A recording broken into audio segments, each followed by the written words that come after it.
인간의 노력과 공로가 아닌 하나님의 은혜로 예수 그리스도를 믿는 믿음만으로 구원받는다라는 순전한 복음이 선포될 때에 두 가지 다른 반응이 나타납니다. 첫째는 정상적인 반응인데 구원의 은혜를 베푸신 하나님께 감사하게 됩니다. 그리고 죄와 사망의 권세에서 구원하신 목적대로 선한 일을 감당하게 됩니다.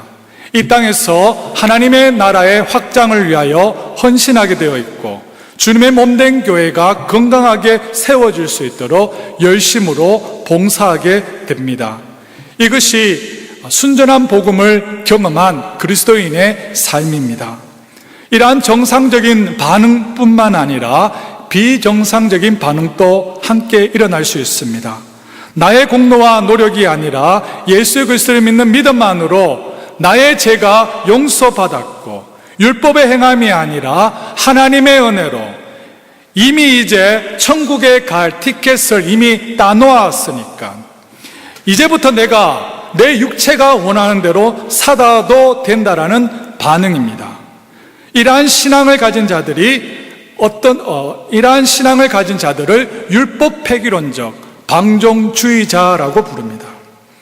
사랑하는 성도 여러분, 저와 여러분들은 순전한 예수 그리스도의 복음을 진정으로 복음을 경험한 복음주의자가 되어야 됩니다. 먼저는 율법의 행함을 구원의 조건으로 두는 율법주의자가 되지 말아야 되고, 또한 인간의 공로와 노력으로 통한 율법의 행함으로 아닌 하나님의 은혜로 예수 그리스도를 믿는 믿음만으로 구원받았다라고 했어.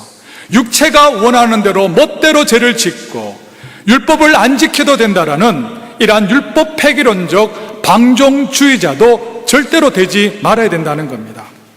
저와 여러분들은 나의 공로와 행함이 아니라 전혀 포함되어 있지 않은 오직 은혜, 오직 하나님의 은혜, 오직 예수 그리스도, 오직 믿음만으로 구원받은 자로서 이제는 구원받은 하나님의 그 목적대로 하나님의 말씀에 우리가 열심을 다하여 우리가 지켜나가고 또한 선한 일을 감당하여 이러한 복음주의자로 살아갈 수 있는 은혜가 여러분 가운데 있기를 원합니다. 오늘 본문은 특별히 은혜의 복음을 잘못 이해한 율법 폐기론적 방종주의자에 대해서 말씀하는 것입니다. 로마서 3장과 4장에서는 율법의 행함이 아니라 하나님의 은혜를 통한 예수 그리스도를 믿는 믿음만으로 구원받았다라는 이신칭의의 복음을 강력하게 사도 바울이 증거하였습니다. 그래서 어떤 이들은 이것을 율법 폐기론적 방종주의자로 살아도 된다라고 오해하였던 겁니다. 하나님의 은혜를 통하여서 오직 예수 그리스도를 믿는 믿음만으로 구원받았으니까 이제는 하나님의 말씀과 상관없이 내 육체가 원하는 대로 죄 가운데 멋대로 살아도 괜찮다라고 생각하는 자들이 생겨났다는 것입니다. 오늘 본문 바로 전인 로마서 5장 20절에 이런 말이 있습니다. 5장 20절 다 같이 한번 읽어볼까요? 시작. 율법이 들어온 것은 범죄를 더하게 하려 함이라. 그러나 죄가 더한 곳에 은혜가 더욱 넘쳐나니 라고 되어 있습니다. 일부 사람들은 사도 바울이 은혜의 복음을 증거하자 마치 사람들로 하여금 이전 어느 때보다 죄를 더 짓도록 자극하도록 한 것으로 오해했습니다.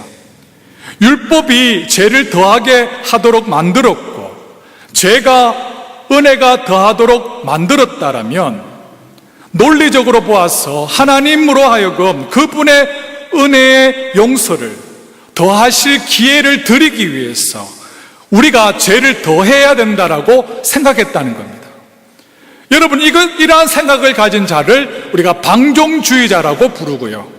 이것이 지금 한국 교회를 혼란스럽게 하는 구원파가 가진 왜곡된, 거짓된, 변질된 믿음이라고 할 수 있습니다. 로마 교회 성도들 일부도 믿음만으로, 행함이 아니라 믿음만으로 구원받았으니까 이제는 하나님의 말씀에 순종 없이 죄 가운데 멋대로 살아도 된다라고 생각하는 이러한 방종주의적 믿음을 가진 것을 사도 바울이 잘 알고 있었습니다. 그래서 오늘 본문에서 왜 우리가 율법 폐기론적 방종주의자로 살아가지 말아야 될 것을 말씀하고 있습니다. 본문 우리 1절과 2절 제가 한번 읽어드리겠습니다. 그런즉 우리가 무슨 말을 하리요?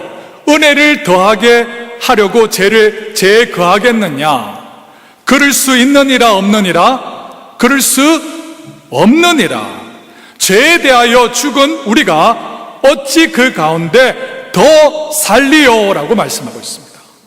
예수 그리스도를 믿음으로 구원받은 그리스도인이 죄에 거할 수 없는 이유, 죄 가운데 살 수 없는 이유는 죄에 대하여 죽었기 때문입니다.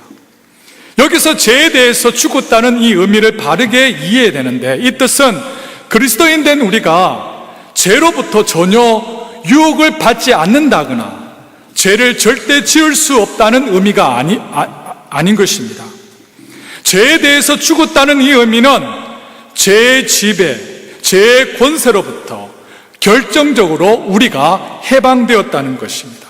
동시에 죄와 단절되어서 죄와는 아무런 상관이 없는 자가 되었으며, 죄의 권세가, 죄의 능력이 우리를 어떻게 할 수 없는 안전한 영역으로 우리가 들어왔다는 뜻입니다.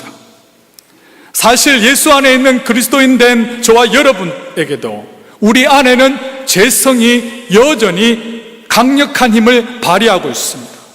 그래서 때로는 우리 안에 있는 이 죄성으로부터 우리가 유혹받아서 그 유혹에 굴복하여 죄를 지을 수 있습니다.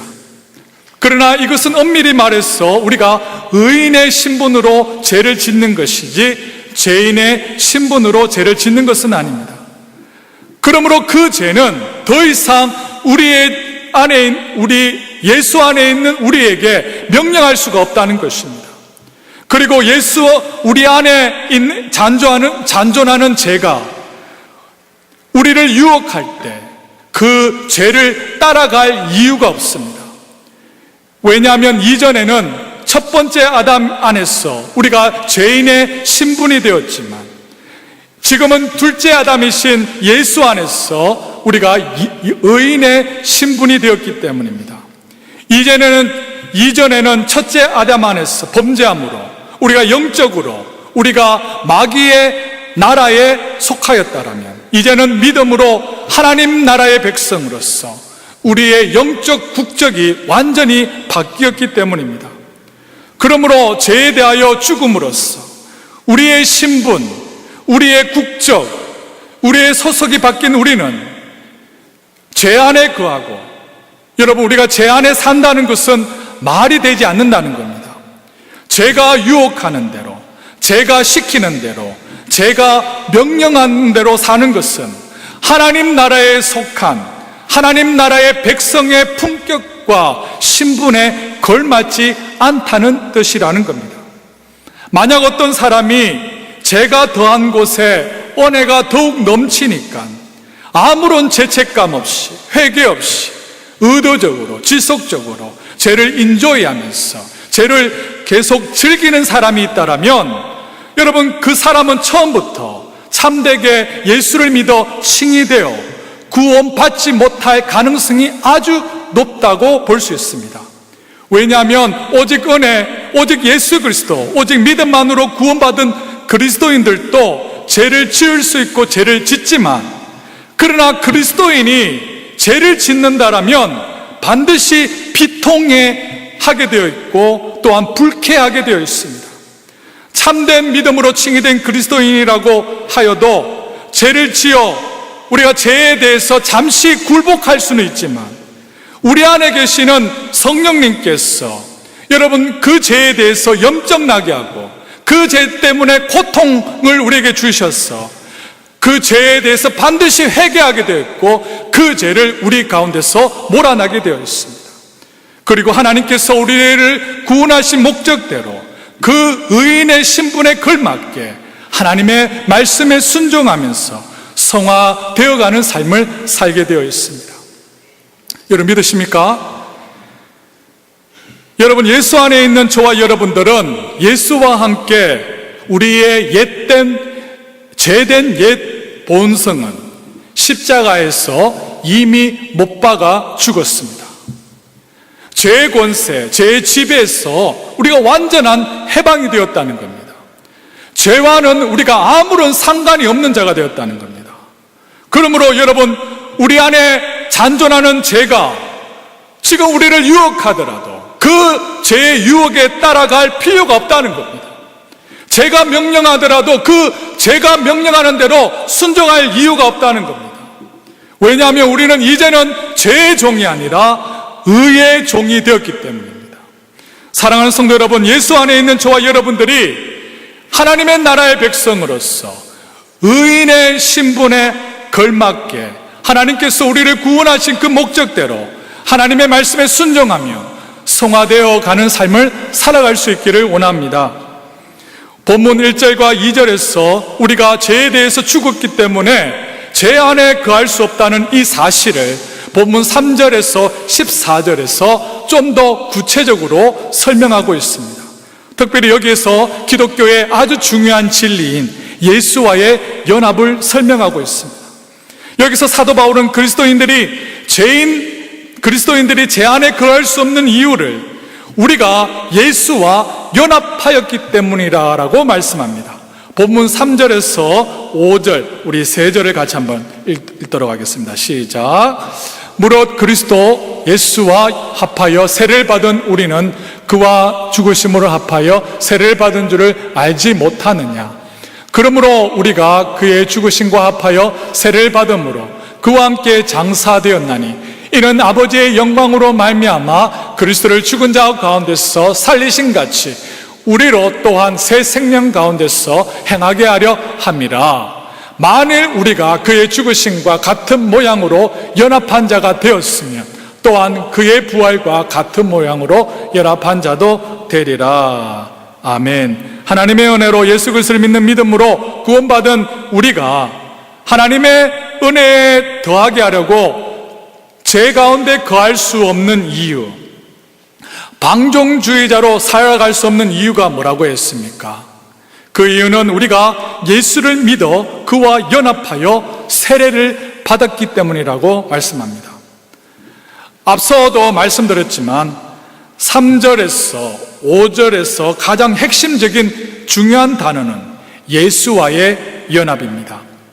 예수와의 연합, 3절에서 5절 합하여 또는 연합한다는 이 말이 총 5번 나옵니다. 3절에 다시 한번 보시면 예수와 합하여 세례를 받은 우리는 또한 그의 죽으심과 합하여 세례를 받은 줄을 알지 못하느냐. 4절에 우리가 그의 죽으심과 합하여 세례를 받음으로, 5절에 우리가 그의 죽으심과 같은 모양으로 연합한 자가 되었으면 또한 그의 부활과 같은 모양으로 연합한 자가 되리라. 이렇게 믿음으로 우리가 예수와 연합하였다는 것을 5번 강조하고 있습니다. 3절에서 5절의 말씀을 다음과 같이 요약할 수 있습니다. 예수를 믿어 그와 연합한 그리스도인은 먼저 십자가에서 죄에 대해서 예수와 함께 죽었고 또한 예수와 함께 부활하였다라고 요약할 수 있습니다. 여러분, 우리가 예수를 믿어 그와 연합하여 예수께서 십자가에 못 박혀 죽으실 때 저와 여러분 또 죄에 대하여 죽었고 예수께서 부활하실 때 우리의 영도 부활하였기 때문에 이제는 우리의 몸을 불의의 무기가 아니라 죄에게 내어주지 말고 부활한 자같이 우리의 지체를 통하여 우리의 지체를 하나님의 의의 무기로 드릴 수 있기를 원합니다. 본문 3절과 4절에 또한 중요한 단어가 있는데 그 단어는 세례라는 단어입니다. 3절에 다시 한번 보시면 예수와 합하여 세례를 받은 우리는 그와 죽으심과 합하여 세례를 받은 줄을 알지 못하느냐라고 되어 있습니다. 4절에도 우리가 그의 죽으심과 합하여 세례를 받음으로 라고 되어 있습니다. 이렇게 3번 반복해서 나옵니다. 여러분, 여기에 나오는 세례란 어떤 세례를 말합니까? 여기서 말하는 세례란 뭐냐면 우리가 물로 받는 물 세례라기보다는 우리가 예수님을 처음 믿을 때 내면적 세례인 성령 세례를 의미합니다. 내면적 성령 세례가 외면적 물 세례보다 시간상으로 먼저 오며 성령 세례가 더욱더 본질적인 것입니다. 내면적 세례인 성령 세례는 내가 지은 죄에 대해서 하나님께 회개하고 예수님을 믿을 때, 즉 회심의 결과로 오게 되어 있습니다. 그래서 그때부터 우리 안에 성령이 내주하게 되었고, 우리 안에 내주하는 성령이 우리와 예수와 연합하게 만드는 겁니다. 그렇다면 물 세례는 왜 중요합니까? 여러분, 물 세례란 성령 세례를 받은 것을 외적으로 선포하는 겁니다. 그러므로 성령 세례가 물 세례보다 시간상으로 먼저 오고 성령 세례가 더 본질적입니다. 하지만 성령 세례가 더 본질적이다라고 해서 우리는 절대 물 세례를 무시하면 안 됩니다. 물 세례 의식 또한 아주 중요합니다. 왜냐하면 물 세례는 우리가 공식적으로 모든 사람 앞에서 자기 자신이 그리스도인 된 것을 선포하며 공포하는 것이며, 또한 예수를 믿는 교회 공동체 안에서 믿음의 가족, 영적 가족의 일원으로 받아들이는 공식적인 의식이기 때문입니다. 그러므로 여러분, 우리는 내면적 세례의 본질과 외면적 형식의 균형을 잘 잡아야 됩니다.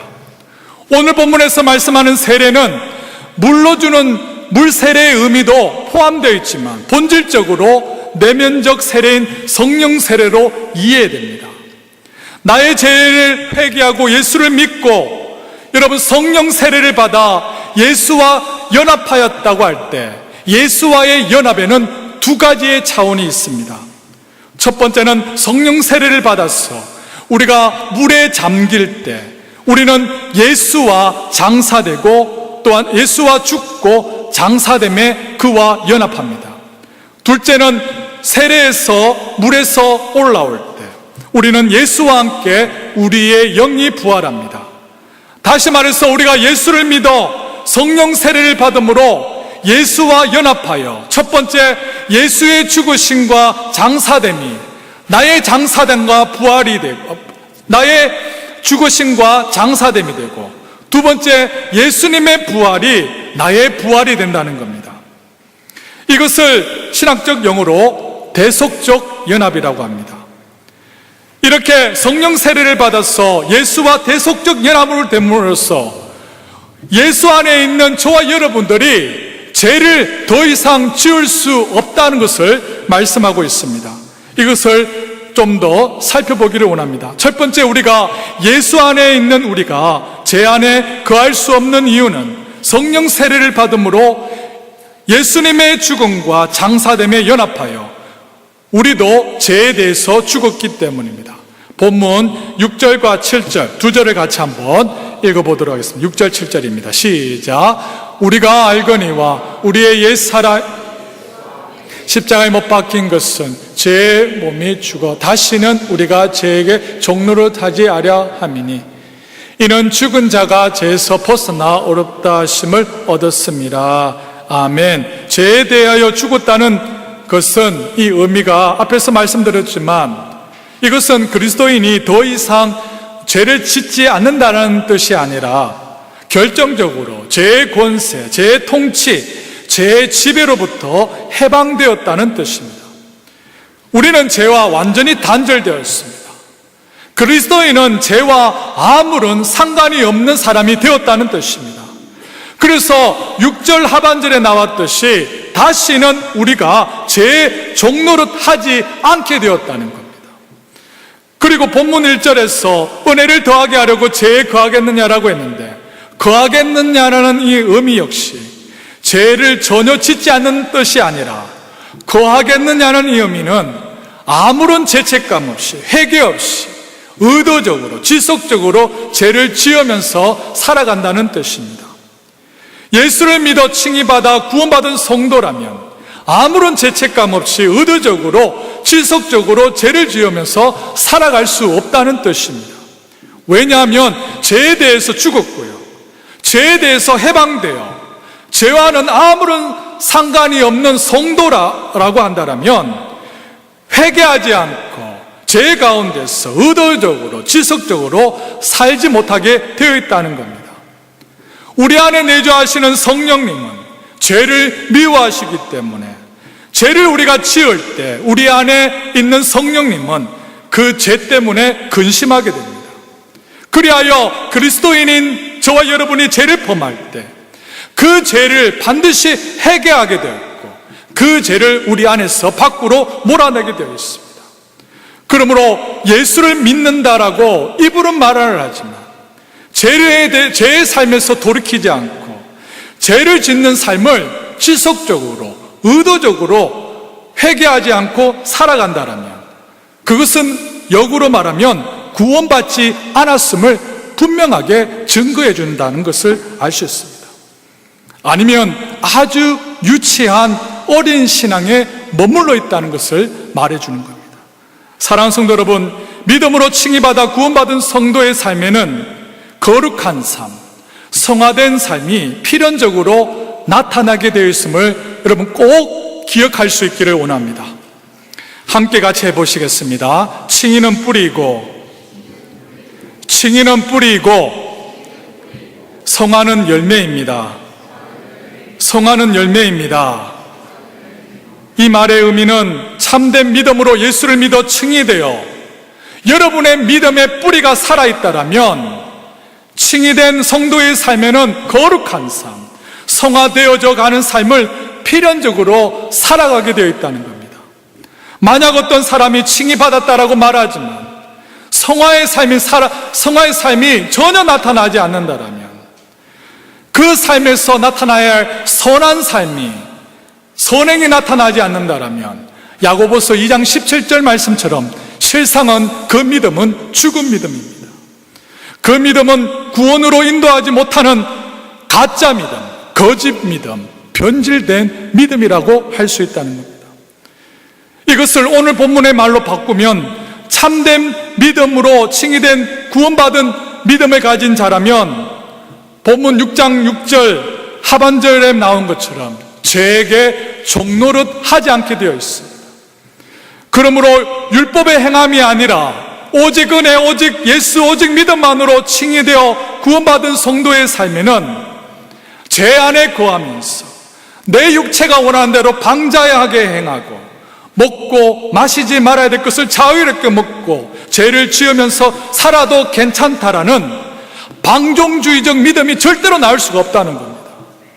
사랑하는 성도 여러분, 저와 여러분들은 성령 세례를 받아 예수와 연합하여 예수께서 십자가에서 죽으셨을 때 우리의 옛 본성, 우리의 죄도 십자가에 못 박아 죽었습니다. 여러분 믿으십니까? 예수 안에 있는 우리는 죄와 완전히 해방되었습니다. 죄로부터 완전히 해방되었습니다. 죄와 완전히 단절되었습니다. 우리는 죄와 아무런 상관이 없게 되었다는 겁니다. 그러므로 죄가 우리를 명령하는 대로, 죄가 우리를 유혹하는 대로 그 죄를 따라갈 필요가 없다는 겁니다. 예수 안에 있는 저와 여러분들은 이제 죄의 종이 아니라 의의 종이 되었습니다. 이것이 예수 안에 있는 우리가, 은혜만으로 구원받은 우리가 죄 안에 거할 수 없는, 죄 안에 살 수 없는 첫 번째 이유입니다. 두 번째, 예수 안에 있는 우리가 죄 안에 거할 수 없는 이유는 성령 세례를 받음으로 예수와 연합하여 예수와 함께 부활하였기 때문입니다. 본문 10절을 같이 한번 읽겠습니다. 시작. 그가 죽으심으로 죄에 대하여 단번에 죽으심, 그가 살아나심은 하나님께 대하여 살아계심이니. 여러분 앞에서 예수와 연합함으로 우리가 죄에 대하여 단번에 죽으심도 있지만 또한 그의 살아계심은, 다시 말해서 그의 부활하셔서 살아계심과 같이 예수 안에 있는 저와 여러분들이 부활한 자가 되어 하나님에 대하여 살아계심도 되었다는 겁니다. 이것이 하나님의 은혜로 구원받은 우리가 죄 안에서 살 수 없는 두 번째 이유입니다. 이것을 좀 더 본문 12절과 13절에 좀 더 구체적으로 설명해 놓았습니다. 12절 13절 다 같이 한번 읽겠습니다. 시작. 그러므로 너희는 제가 너희 죽을 몸을 지배하지 못하게 하여 몸의 사욕을 순종하지 말고, 또한 너희 지체를 불의의 무기로 죄에게 내주지 말고, 오직 너희 자신을 죽은 자 가운데서 다시 살아난 자같이 하나님께 드리며 너희 지체를 의의 무기로 하나님께 드리라. 아멘. 12절 다시 한번 보겠습니다. 12절 다시 한번 보여주십시오. 그러므로 너희는, 여기서 너희는 누굽니까? 여기서 너희는 하나님의 은혜로 구원받은 너희는, 제가 너희 죽을 몸을 지배하지 못하게 하여 몸의 사욕을 순종하지 말고라고 되어 있고요. 13절이 핵심입니다. 다시 한번 읽어드리겠습니다. 또한 너희 지체를 불의의 무기로 죄에게 내주지 말고, 오직 너희 자신을 죽은 자 가운데서 다시 살아난다 같이 하나님께 드리며 너희 지체를 무슨 무기로 하나님께 드리라고 했어요? 의의 무기로 하나님께 드리라고 했습니다. 여기서 가장 파격적인 말씀은 뭐냐면 13절 하반절의 말씀처럼 오직 너희 자신을 죽은 자 가운데서 다시 살아난 자같이, 다시 말해서 우리가 부활한 자같이 하나님께 드리라는 겁니다. 이 말의 의미는 저와 여러분들이 부활한 자같이 하나님께 살라는 겁니다.